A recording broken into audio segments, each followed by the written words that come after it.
Salut, c'est Axel, hôte du podcast Qu'entrepreneur que tu t'apprêtes à écouter. Juste un petit mot pour te dire que ce podcast est créé par l'agence de communication Femacom. Femacom est connue pour être une agence créative et artisanale sur Caen mais qui travaille sur toute la Normandie. On peut superviser ton alternant, on peut créer une vidéo institutionnelle, on peut gérer tes réseaux sociaux, on peut créer ton podcast, on peut tout faire. Le tout, c'est de se rencontrer, donc il faut passer le pas. Si jamais tu es intéressé par nos services, n'hésite pas à nous envoyer un petit message sur nos réseaux sociaux ou bien un mail à axel@femacom.fr. En attendant, je te laisse avec ce nouvel épisode qui, j'en suis sûr, va te régaler. Mesdames, messieurs, bonjour. Nouvel épisode de Qu'entrepreneur, épisode un petit peu spécial puisque nous sommes au Festival des entrepreneurs organisé par la Chambre des commerces et d'industrie. Et aujourd'hui, un épisode avec Luc Chavani. Luc, bonjour. Bonjour. Luc, tu sors d'une conférence parce que tu es intervenant sur cette édition 2025. On va parler un petit peu d'export, on va parler de LC Consulting, ta boîte. On va parler de toi, de qui tu es, de ta philosophie, de ta vision des choses et de l'entrepreneuriat. LC Consulting, alors je connais pas vraiment, j'ai fait quelques recherches. C'est un secteur complémentaire d'un de mes clients qui s'appelle vendemaboîte.fr ou complémentaire ou j'en sais rien en fait. C'est à toi de me dire. Moi je pense que ça reste complémentaire. Je suis très content de te recevoir aujourd'hui pour un épisode relativement court. Donc on va balayer un petit peu tous ces sujets-là sans aller trop en profondeur. Normalement on fait des épisodes de 3 heures. On peut aller jusqu'à 2-3 heures. Là on a 20 minutes pour savoir qui tu es, etc. Ça fait partie du jeu. Je te propose de passer à la première question. Luc, qui es-tu ? Alors, qui je suis ? Je pense que je suis un entrepreneur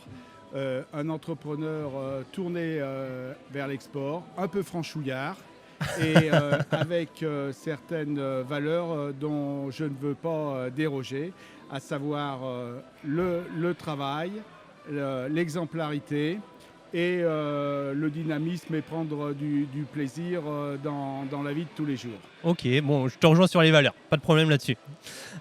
Franchouillard, ça veut dire quoi franchouillard pour toi ? Franchouillard, c'est qu'on défend une communauté, un groupe, que ce soit dans son travail, que ce soit dans ses amitiés, et c'est de pouvoir véhiculer cette question. Et lorsque vous êtes à l'international, les gens que vous rencontrez dans ces notions d'interculturalité, ils ne veulent pas forcément voir des gens qui sont comme eux. Ils veulent voir aussi des gens qui représentent le pays d'où on vient. Et c'est dans ce sens-là que je trouve que d'être franchouillard n'est pas un souci, un handicap ou quoi que ce soit, mais c'est un moteur, un attribut qui nous aide à nous propulser à l'international. Et Luc, il est lancé là. Là, il est lancé, là, ça partait. Si je l'arrêtais pas, c'était mort. On va reprendre un petit peu sur ton parcours, des études, à partir de tes études. Pourquoi ? Est-ce qu'il y a vraiment un lien ou est-ce qu'à un moment, il y a eu une rupture et tu es parti sur complètement autre chose ? Non, c'est assez linéaire. Il ne va pas y avoir de surprise. Ça va pas. Il n'y a pas de péripéties dans l'histoire. Ouais, alors donc, je suis d'origine stéphanoise avec l'accent que j'ai, ça ne trompe pas. Je suis ingénieur chimiste et je suis parti assez vite en expatriation comme VIE en Angleterre, à Londres. Puis ensuite, j'ai fait ma carrière dans l'industrie de la plasturgie en France. J'ai eu la chance de diriger des usines en France, en Belgique, aux États-Unis et au Maroc. Lesquelles ? C'est des PME, donc ça va pas être trop parlant, mais on était dans des usines qui fabriquaient essentiellement du film plastique, c'est pas la mode, mais du film pour la papeterie ou pour l'emballage. Mais je dis un petit mot par rapport au plastique, parce que le plastic bashing, c'est parfois énervant. Le plastique, il ne faut pas le voir comme un déchet, il faut le voir comme un produit qui protège. Et parfois, on a besoin d'être protégé. Vous voyez, ici, s'il n'y avait pas de plastique sur notre tête, on aurait des tonnes de verre qu'il aurait fallu faire fondre à 1000 degrés, alors que le plastique, il y en a quelques kilos que l'on fait fondre à 200 degrés. Comment tu vas à l'encontre justement de ce plastic bashing ? Parce que le plastique est tout le temps réutilisable. Est-ce que ça c'est... On ne peut pas dire tout le temps. Tout n'est pas blanc, tout n'est pas noir. Le plastique, s'il n'est pas mélangé, il est en général à 90% pour les commodités de plastique recyclables. Ouais. Le problème, c'est qu'il faut faire le tri. Le problème aussi, c'est que les contraintes qui sont demandées parfois par la grande distribution sur les DLC, par exemple les durées de vie de produits, là, le plastique, c'est pas qu'un emballage, il protège le jambon, par exemple. Et on lui demande d'être de plus en plus long. Et donc, les industriels sont amenés à proposer des produits multi-layer, c'est-à-dire avec plusieurs couches de différents plastiques. Et ça, c'est plus compliqué à recycler. Donc, en fait, il faudrait pouvoir avoir du monomatériau avec des circuits courts pour recycler et repasser dans l'usine. Ce qui est envisageable. Ce qui est envisageable, hein. On arrive bien à ramasser les poubelles, donc ça va prendre du temps, c'est des gros investissements, c'est aussi de l'éducation, mais je suis assez confiant. Okay. Parce que si on revenait qu'aux matériaux dits nobles comme l'acier, le verre, etc., je vous laisse imaginer le poids des voitures. Ouais. C'est pour ça que j'aime bien le podcast, c'est parce que j'avais pas du tout l'intention de parler de ça, mais on arrive quand même à dériver. Alors, du coup, c'est quand c'est dans la plasturgie que tu fais tes premiers pas dans le monde de l'export ? Absolument. Ouais. Donc, quand j'ai débuté l'export dans la boîte que je dirigeais pour un groupe anglais, on était un peu saturé en France sur notre marché. L'offre était supérieure à la demande et en plus j'avais de la concurrence intra-groupe entre différentes filiales. Et donc et on était les plus petits, pas forcément les mieux outillés. Les outsiders. Et donc notre réserve de croissance s'est avérée l'export. Alors on a commencé, à l'époque c'était avant 92, donc exporter en Europe c'était presque, c'était pas une sinécure, hein, si vous voyez ce que je veux dire. Il y a la même paperasserie que pour exporter maintenant en Afrique ou hors de l'Union européenne. Et on s'est lancé là-dedans, on a appris et assez rapidement finalement ça a eu deux conséquences. Nous apporter du business, nous permettre de recruter des gens d'un meilleur niveau dans l'entreprise qui ont eu des idées, ça a régénéré l'entreprise et en fait notre développement il s'est pas simplement fait à l'étranger, il s'est fait aussi en France. Et donc voilà, et après, vous savez, au long d'une carrière, vous prenez les plus grosses boîtes, des plus petites, etc. Mais l'export a toujours été pour moi synonyme de réserve de croissance comme l'innovation. Innovation, export, ça marche ensemble. C'est les deux pieds. Vous en avancez un. Vous avancez le pied de l'innovation, vous développez un produit, vous le poussez à l'export. Pendant ce temps, les chercheurs travaillent et vous en avez un autre, etc. Ok. Dans le meilleur des cas. Dans le meilleur des cas. Hop. Désolé de te déranger durant cet épisode de qualité. Si tu es entrepreneur, tu t'es probablement posé la question suivante. Comment gérer mes réseaux sociaux alors que j'ai 1000 choses à faire ? C'est là que Femacom intervient. Notre agence propose un service de community management sur mesure pensé pour valoriser ton activité, créer du contenu engageant et surtout bâtir une présence en ligne cohérente et régulière. Plus besoin de stresser pour tes publications, tes stories ou même ton planning éditorial, l'équipe s'occupe de tout en s'adaptant à ton projet. Si tu es intéressé par ce service, n'hésite pas à nous envoyer un petit message sur les réseaux sociaux ou bien un mail à axel@femacom.fr. Je te laisse avec ton épisode. On va rester sur l'export du coup. Avec, tu m'as parlé tout à l'heure en off de réseau dynamique export. Oui. Alors qu'est-ce que c'est d'abord, et après la deuxième question, c'est comment ce réseau se distingue d'autres dispositifs d'aide à l'export, si tant est qu'il y en ait. Oui. Alors, donc effectivement, nous avons un club en Normandie qui est chapeauté, on va dire, ou avec lequel on travaille avec les CCI de Normandie. Ce club a 33 ans d'expérience, il s'appelle Dynamique Export. C'est un club de chefs d'entreprise, dirigé par des chefs d'entreprise. Mais on a l'appui des chambres de commerce, bien sûr, qui, j'allais dire, font le boulot de la réalisation des objectifs que l'on se donne. Donc, qu'est-ce qu'on y fait ? On rencontre ses pairs. Et par rapport à une institution bien rodée comme les chambres de commerce, je ne vais pas critiquer les chambres de commerce, je suis vice-président de celle de Caen, mais on est dans des institutions, il y a des règles à respecter. lorsque vous avez des fois des questions un peu borderline, c'est compliqué pour un officiel de répondre. Et dans un club d'exportateurs, c'est beaucoup de convivialité, beaucoup de confiance et vous pouvez vous ouvrir à vos problèmes. Donc des problèmes, on en a tous. Hein. La solitude du chef d'entreprise, c'est pas un mythe. Hein. Et donc dans ce club, qu'est-ce que l'on fait ? En fait, on est un facilitateur pour diffuser l'information et les conseils des CCI. On a parlé de TFE aussi tout à l'heure, de la région, de la COFAS, de tous les BPI, de tous les institutions qui peuvent aider ou financer les chefs d'entreprise. Mais on n'est pas là que comme véhicule de diffusion d'informations. On est là aussi pour créer une ambiance, pour créer une atmosphère, pour que les chefs d'entreprise parlent entre eux, se rencontrent. Un maximum de synergies. Du business, des synergies. Alors, à côté de ça, le club maintenant a plus de 120 entrepreneurs, cinquantaine en Normandie, dans toutes les villes de Normandie. Alors, quand c'était le territoire original, donc forcément on a plus d'adhérents, mais on est partout en Normandie. Et le fait d'être 120, de représenter ce réseau d'entrepreneurs nous permet aussi de faire venir du monde à nos réunions d'un meilleur niveau que si vous êtes 4 ou 5. Donc par exemple, tous les ans, on a le chief économiste de la COFAS qui vient participer à la rentrée économique du club en octobre-novembre. Et ça, les chefs d'entreprise aiment bien parce que ça leur donne surtout les PME, parce qu'ils n'ont pas forcément accès à de la prévision macroéconomique. Donc, ils peuvent discuter de trucs comme ça.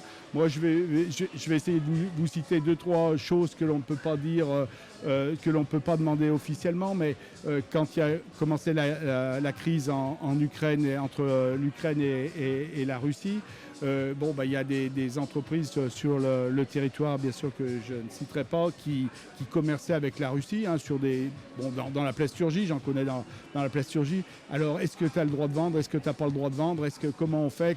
Est-ce qu'on fait un peu durer ? Qu'est-ce qui est permis, pas permis ? Tout en respectant la loi. Mais lorsque vous avez des marchandises qui sont en route pour des gros montants de facturation, vous essayez de trouver des solutions. Donc, dans ces rencontres de club, vous savez que votre copain, il a déjà exporté en Russie, qu'il en revient et qu'il est alors, il se voit dans un petit coin. Ça rassure, quoi. Voilà, ça rassure, ça peut donner des idées, etc. Ou alors là, comme aujourd'hui au festival, l'invité, c'est le Maroc.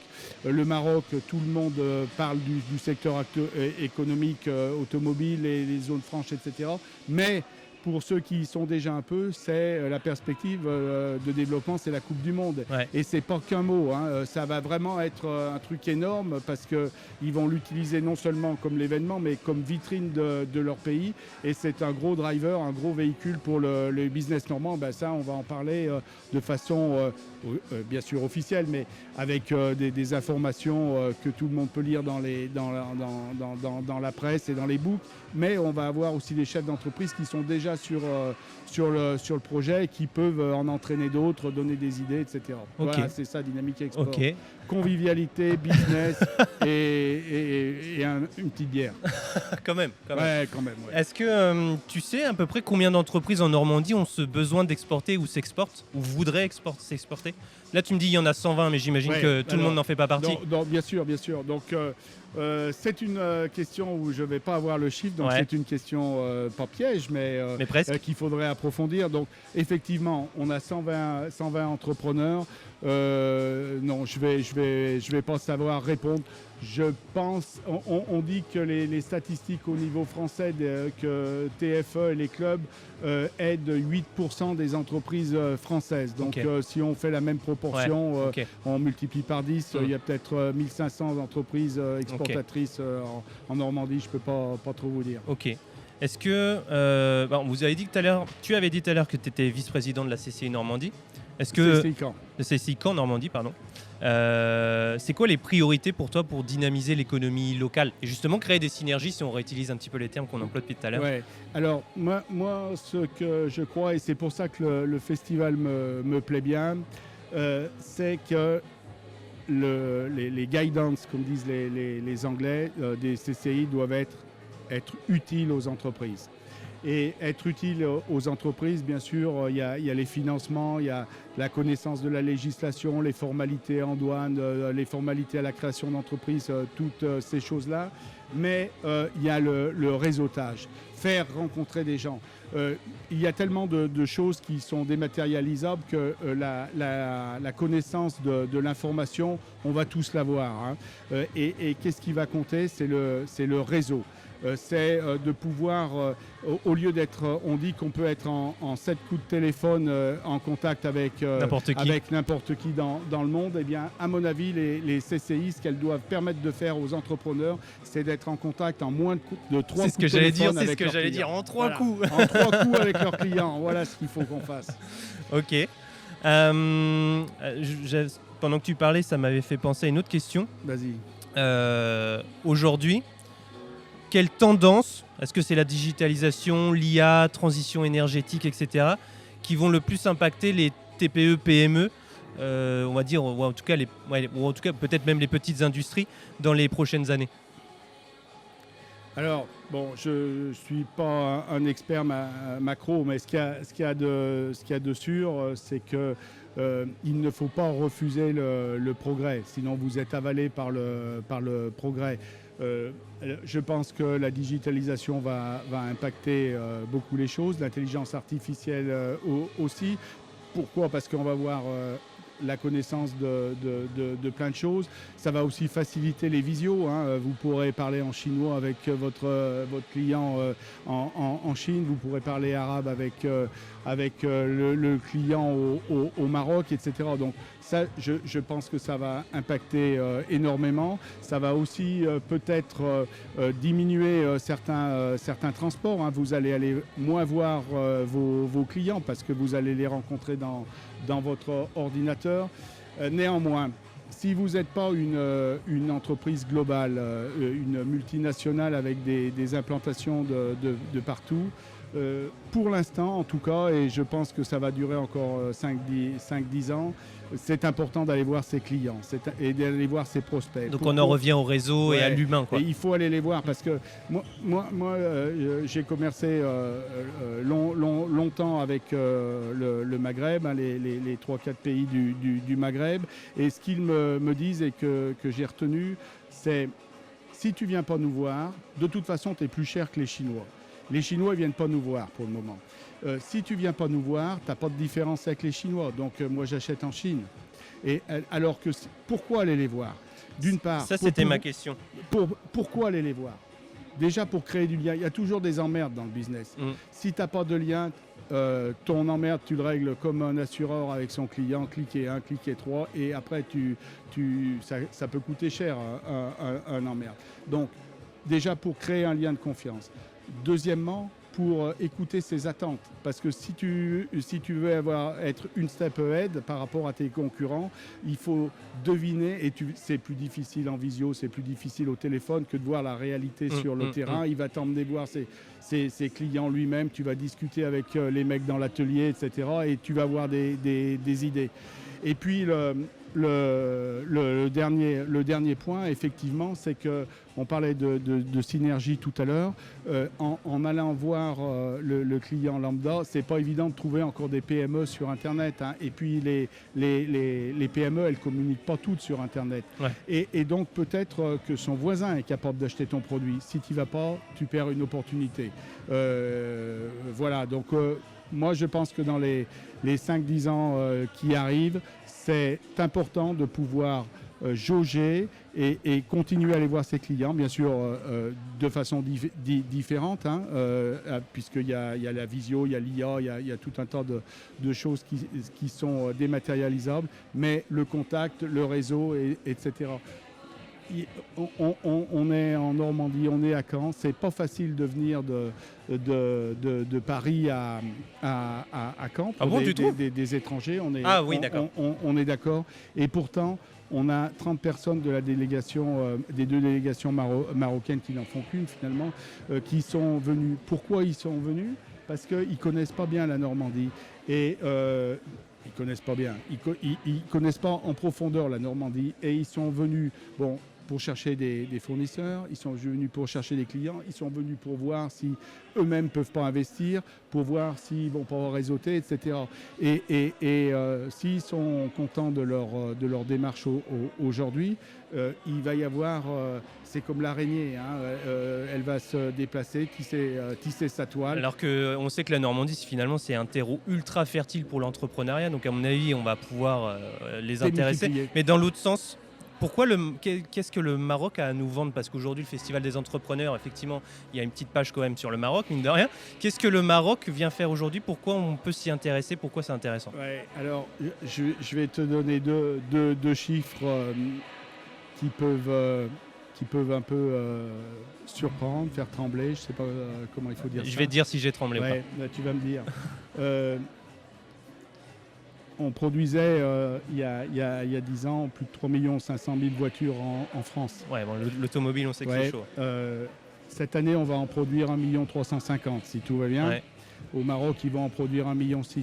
Okay. Donc, ce qui est sûr, c'est que dans 5-10 ans, si tu achètes une Dacia thermique, elle ne viendra pas de Roumanie, elle ne viendra pas de France, elle viendra de Tanger. Qu'est-ce qui te fait dire ça? Qu'est-ce qui me fait dire ça? C'est que tous les... Renault est déjà à Tanger. Renault est en train de transférer des sites de production de Dacia de Roumanie à Tanger. Peugeot est à Kenitra. Les Chinois sont en train d'installer des gigafactories à Nador, le nouveau port et pourquoi là-bas? Et pourquoi là-bas? Parce que le Maroc a une consistance dans sa ligne directrice économique.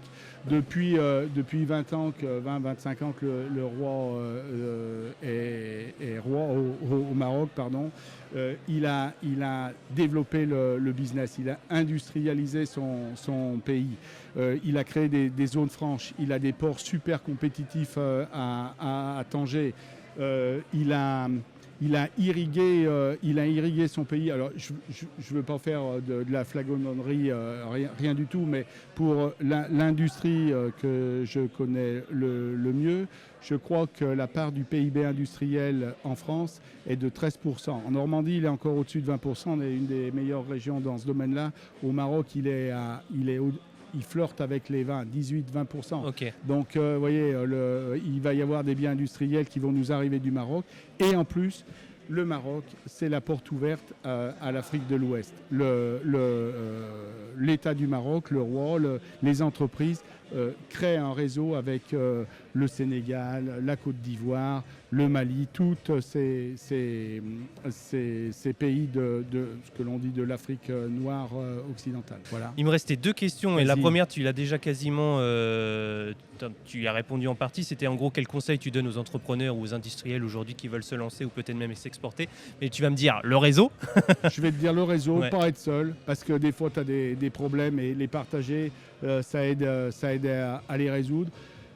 Je dis aussi travailler parce que ça ne s'improvise pas. C'est pas le matin, tiens, je vais aller à l'export, pas faire de tour de piste. Ça ne va pas marcher du premier coup parce que ce serait trop simple. Il faut y aller, travailler et prendre du fun. Parce que si tu n'as pas de fun, ça va te saouler. Léa Lassara m'a dit quasiment la même chose. Bon. Et la dernière question, tu vas voir. La dernière question n'est pas la plus simple. En gros, si tu as l'opportunité de rencontrer le Luc Chavagny quand il avait 20 ans, qu'est-ce que tu lui dirais? Qu'est-ce que je lui dirais au Luc Chavagny? Oui, c'est pas facile à répondre. Eh bien, ce que je lui dirais au Luc Chavagny, qui avait plus un profil de mathématiques, je lui dirais qu'il aurait dû plus apprendre de langue à l'école et plus lire ses bouquins de géographie et de philosophie pour bien intégrer l'interculturalité de la planète. C'était ton premier obstacle, ça, un de tes plus gros obstacles? Les langues. Mais je suis sorti de l'école, je ne parlais pas anglais. Ouais. Et j'ai le temps de raconter une anecdote. Vas-y. Donc, j'en étais conscient et puis je pense que j'aurais pas été un super technicien. Donc on m'a dit tu vas pas y aller au boulot sans parler anglais. Donc à l'époque c'était le début des VIE, des VSN, des trucs comme ça. j'ai réussi à avoir un poste, une proposition pour l'Angleterre. Et le directeur de la division, c'était le groupe Gerflor à l'époque, qui fait les dalles, les revêtements de sol en plastique. Je ne sais pas pourquoi c'est lui qui me reçoit à Lyon. C'était à Lyon. On fait l'entretien du temps de midi. Il me dit j'ai pas trop de temps. C'était le début des VIE. Alors bon, c'était quelque part, c'était un peu pas un couteau suisse, mais c'était un petit luxe qui se prenait. On aide les jeunes. Voilà. Ouais. Bon. Donc il me propose le truc à Londres. Évidemment, ça m'enchantait. Ça allait pouvoir me permettre de parler un peu anglais.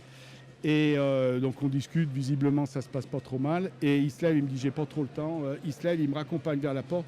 Il me dit vous parlez très bien anglais, bien sûr. Je lui dis pas un mot, monsieur le directeur. Et il me dit en plus vous êtes drôle. Allez, je vous prends. Voilà. Et alors quand je me suis pointé à Londres chez son directeur de et qui filiale, s'est rendu compte que c'était vrai. Il m'invite à une réunion et il voit que je comprends rien, mais il me dit vous parlez pas anglais? Je lui dis pas trop, non. Ah ben il me dit monsieur Truchot vous a pas cru, il a cru que vous blaguiez. Je suis là. Merci beaucoup Luc, c'était un très bon moment, j'ai passé un très bon épisode. Merci à toi. J'aime bien les épisodes qui dérivent comme ça souvent sur des différents sujets. Tu vois, j'ai pas posé toutes les questions que j'aurais voulu, mais c'est pas grave, ça fait partie du jeu. J'espère que ceux qui nous ont écoutés ont passé un très bon épisode. Et puis je vous dis à bientôt pour un prochain épisode de Qu'entrepreneur. Merci, c'était cool. Allez, encore un épisode de qualité. J'espère que cet épisode t'a plu. Si c'est le cas, n'hésite pas à mettre un petit j'aime, à t'abonner ou au moins à partager cet épisode à un de tes potes, ça serait super sympa. C'est tout pour moi. Et je te dis à bientôt pour un nouvel épisode de Qu'entrepreneur.